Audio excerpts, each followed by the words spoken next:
చీకటి లోకాలను మింగివేయబోతున్నప్పుడు, రాక్షసులు దేవతలపై పాలించినప్పుడు రెండు పరమశక్తులు ఐక్యమయ్యాయి ఒక దివ్య ప్రయోజనం కోసం.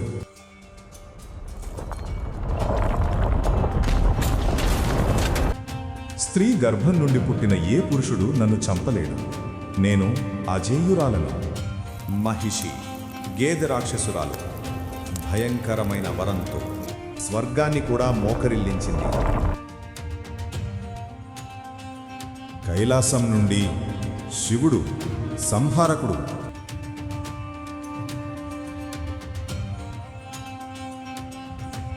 మరియు విష్ణువు పాలకుడు.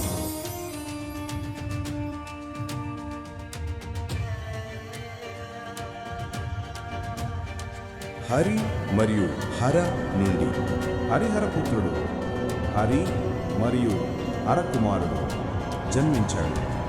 దైవ సంతానం బంగారు గంటతో.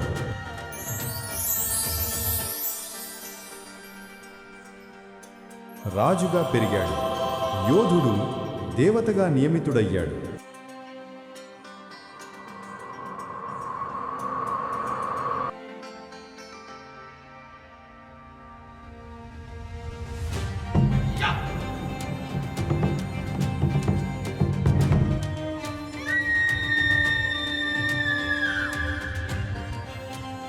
నేను పులిపాలు తీసుకొస్తాను, కానీ విధి వేరే ప్రణాళికలు కలిగి ఉంది. నా రాజ్యంలోకి ధైర్యం చేసింది ఎవరు? దేవతలు మరియు రాక్షసులు ఢీకొన్నప్పుడు ధర్మం పునరుద్ధరించబడాలి.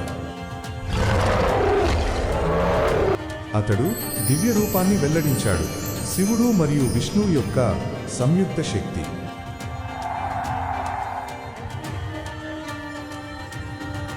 అతడు శాశ్వత రక్షకుడయ్యాడు. ధర్మదేవత.